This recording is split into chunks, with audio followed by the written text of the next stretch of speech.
মানুষ কিন্তু এই পৃথিবীতে দুইটা জিনিস নিয়ে বড়াই করে, জানেন না? দুইটা জিনিস নিয়ে সব থেকে বেশি বড়াই করে। সেটা কি?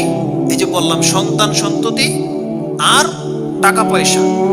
যার ফলে আল্লাহ সুবহানাহু ওয়া তাআলা এত কিছু থাকতে সব জায়গায় এই দুইটাকে হাইলাইট করেছে। সব জায়গায় আল্লাহ সুবহানাহু ওয়া তাআলা যখন দেখতে পেয়েছে যে পৃথিবীর মানুষ সব থেকে বেশি টাকা পয়সা আর সন্তান সন্ততিকে প্রাধান্য দেয়, তাই আল্লাহ সুবহানাহু ওয়া তাআলা কোরআনে সূরা শুআরা 26 নম্বর সূরার 89 90 নম্বর আয়াতে আল্লাহ বলছেন, ইয়াউমা লা ইয়ানফাউ মালুন ওয়ালা বানুন। আল্লাহ সুবহানাহু ওয়া তাআলা বলছেন, এমন একটা সময় আসতে যাচ্ছে বান্দা, প্রত্যেক ব্যক্তি কান খাড়া করে শুনে রাখো, ইয়াউমা লা ইয়ানফাউ মালুন ওয়ালা বানুন। সেই দিন কারো সন্তান আর টাকা পয়সা তার কোনো উপকারে আসবে না, ইল্লা আতাল্লাহা মিন কলবিন সালিম। আল্লাহ সুবহানাহু ওয়া তাআলা বলছেন, সেই দিন কেবলমাত্র ওই ব্যক্তি নাজাত পাবে, উপকার পাবে, যেই ব্যক্তির একটা সৎ অন্তর ছিল, যেই ব্যক্তির অন্তরটা সৎ ছিল। কলবিন সালিম, এমনকি সুস্থ অন্তর নিয়ে যে ব্যক্তি আল্লাহর কাছে হাজির হতে পারবে, যেই অন্তরের মধ্যে কোনো খারাপই ছিল না, তার মানে নিফাক ছিল না, শিরিক ছিল না, একমাত্র আল্লাহর উপরে ভরসা ছিল, পরকালে বিশ্বাস ছিল, এমন কোন ব্যক্তি যদি থেকে থাকে হাসরের মাঠে, যেই ব্যক্তি খালেসভাবে আল্লাহর প্রতি ঈমান এনেছে এবং পরকালমুখী কাজ করেছে, একটা সুস্থ অন্তর, কেবলমাত্র সেই দিন নাজাত পাবে।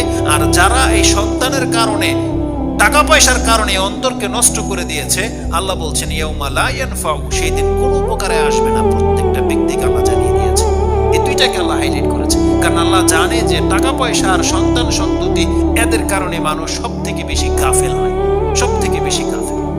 আল্লাহ সুবহানাহু ওয়া তাআলা মানুষকে যত কিছু দিয়ে পরীক্ষা করেছে, তার মধ্যে সব থেকে বড় পরীক্ষা, ফিতনা আল্লাহ বলেছে, সেটা হচ্ছে সম্পত্তি আর সন্তান। আল্লাহ এটাকে ফিতনা বলেছে।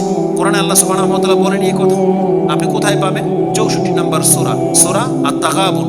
তাতে আল্লাহ সুবহানাহু ওয়া তাআলা কি বলেছে? ইন্নামা আমওয়ালুকুম ওয়া আওলাদুকুম ফিতনা। প্রত্যেকটা মানুষকে আল্লাহ জানিয়ে দিয়েছে, দেখো তোমার সন্তান সন্ততি এবং তোমার সম্পদ কিন্তু তোমার জন্য ফিতনা। তোমার জন্য ফিতনা মানে কি? এই শব্দটা তো জানেন, ফিতনা, তাই না? এই শব্দটা অনেকেই শুনেছেন। তার মানে আল্লাহ বলছেন, আমি যদি কাউকে এই সম্পত্তির মালিক বানাই, সন্তানের মালিক বানাই, তাহলে তুমি জেনে নাও তোমার পরীক্ষা অলরেডি শুরু হয়ে গেছে। এখন তুমি যদি এই সন্তানকে কেন্দ্র করে যদি এমন কোনো কাজ করো, তাহলে তুমি তোমার ঈমান হারাবে।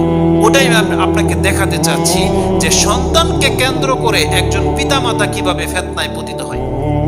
কোরআনে আল্লাহ সুবহানাহু ওয়া তাআলা সূরা আরাফ 7 নম্বর সূরার 179 এবং 189 এবং 190 ওই আয়াতগুলোতে আপনি দেখেন, আল্লাহ সুবহানাহু ওয়া তাআলা বলেছেন যে সন্তানরা কিভাবে পিতামাতার জন্য ফিতনা হয়।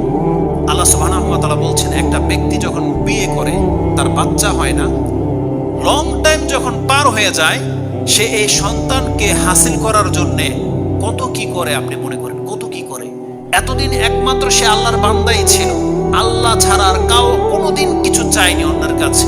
কিন্তু যখন সন্তানের প্রয়োজন, আল্লাহ তো জানে যে ওর অন্তরের মধ্যে শিরিক লুকায়িত আছে, আল্লাহ সুবহানাহু ওয়া তাআলা ওকে এইভাবে পরীক্ষা করে একটা লং টাইম।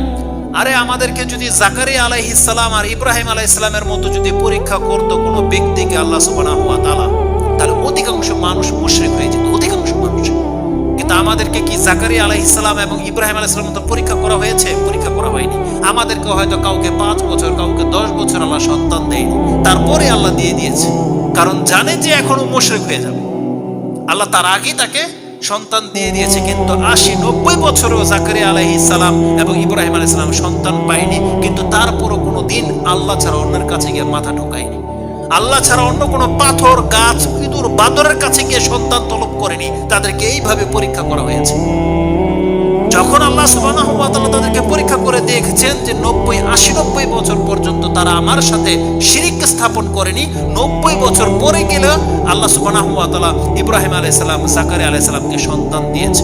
অতএব এই শিক্ষাগুলো প্রত্যেকটা মুসলিমকে ধারণ করা উচিত যে আমার তকদিরে যদি আল্লাহ সুবহানাহু ওয়া তাআলা সন্তান লিখে রাখে, তাহলে মরার আগের দিন পর্যন্ত আমার স্ত্রীকে প্রেগনেন্ট করতে পারবো। এটা হচ্ছে শিক্ষা। কিন্তু 5 বছর 10 বছর যেতে না যেতেই শয়তান আপনার মধ্যে উস্কানি দেওয়া শুরু করে দেয়। এতদিন তো আপনি আল্লাহর কাছে চেয়েছেন, সন্তান পাননি। আপনার বন্ধু বা মা, চাচি, নানা একটা তথ্য পেয়েছে যে অমুক বাবার কাছে একবার গিয়ে দেখ। এতদিন কিন্তু আপনাদের ঈমান পারফেক্ট ছিল, এতদিন আপনি আল্লাহর কাছে থেকে সরে যাননি। কিন্তু যখনই আপনি ফিল করতেছেন যে আমার বাচ্চা কত প্রয়োজন, বাচ্চা কত প্রয়োজন, এটা একটা লজিক বলি। যেই ব্যক্তি 10 বছর বিয়ে করেছে, বাচ্চা হয় না, আপনি জানেন এটা কতটা পীড়া বা কষ্টদায়ক বিষয়, কতটা কষ্টদায়ক জানেন? দেখে যে অন্যের বাচ্চা কত ফুটফুটে সুন্দর, আমার ঘরের বাচ্চা নাই। বা যখন দেখে যে পাশের বাড়ির মহিলাগুলো এরকম নানতান করে, তখন নিজের ওয়াইফ থাকে মন খারাপ, এই পেরেশানটা তার উপরে পড়ে। এখন বাচ্চা তার লাগবেই লাগবে। কেউ বলেছে কারো বাচ্চা পেলে দেখ, ওই পালতে গিয়ে অনেক ফেতনায় পতিত হয়। এখন নিজের বাচ্চা লাগবে, তখন কি বলেছে যে মাজারে ঘুরে আসবা কিছু, বাবা পানি পড়া, কোনো কিছু তার বাদ রাখে না। আল্লাহ সুবহানাহু ওয়া তাআলা এই কথাটাই বলেছে যে অধিকাংশ ফ্যামিলিগুলো এইভাবে শিরক করে বাচ্চার জন্য। এটা কত বড় ফিতনা। আর যারা এমনটা করে না, বিয়ের পরপরই বাচ্চা পেয়ে গেছে, আল্লাহ বলছেন তারা কিভাবে মুশরিক হয় জানেন? ওই কথাটা আল্লাহ সুবহানাহু ওয়া তাআলা সূরা আরাফ 7 নম্বর সূরার 189 এবং 190 নম্বর আয়াতে উল্লেখ করেছে। আল্লাহ বলছেন এমন একটা ঘটনা, একটা পুরুষ এবং একটা মহিলার ঘটনা আল্লাহ ব্যক্ত করেছেন। আল্লাহ বলছেন হুয়াল্লাযী খালাকাকুম মিন নাফসিন ওয়াহিদা, তিনি তো সেই সত্তা যিনি তোমাদেরকে সৃষ্টি করেছেন একজন ব্যক্তি থেকে। তিনি হচ্ছেন আদম আলাইহিস সালাম, একজন ব্যক্তি থেকে। ওয়াহিদা ওয়াজাআলা মিনহা যাওজাহা লিয়াসকুনা ইলাইহা, এবং আমি তার থেকে তার স্ত্রীকে সৃষ্টি করেছি যাতে করে সে তার কাছে প্রশান্তি পায়। তারপরে আল্লাহ সুবহানাহু ওয়া তাআলা বলছেন ফালাম্মা গাশাহা হামালাত হামলান খাফিফান ফামাররাত বিহি, সে যখন গর্ভধারণ করে নেয়, সে হালকা গর্ভধারণ করে নিয়ে যখন সে কিছু পথ চলতে থাকে, 1-2 মাস পরেই যখন তার পেট ভারী হয়ে যায়, তার মানে এখন সে বুঝতে পারে যে আমি প্রেগনেন্ট হয়ে গেছি বা আমি বাচ্চার মা হতে চলেছি। যখন এটা বুঝে নেয়, আল্লাহ সুবহানাহু ওয়া তাআলা কথাটাকে এইভাবে বলেছে ফালাম্মা আসকালাত, যখন তার পেট ভারী হয়ে যায়, তখন এই যে পিতা এবং মাতা যে সন্তান প্রাপ্ত হয়েছে, তাদের মনের অবস্থাটা কি? তারা এখন আল্লাহকে একবার মনের অন্তর থেকে ডাকে, দাআল্লাহা রাব্বাহুমা, তাদের রবকে একবার কায়ে মনে ডাকে। কি বলে? লাইন আতাইতানা সালিহান লানাকুনান্না মিনাল শাকিরিন, আল্লাহ তুমি যদি আমাদেরকে এখন একটা সুস্থ সন্তান দাও, আল্লাহ আমরা তোমার শুকরগুজার বান্দা হয়ে যাব।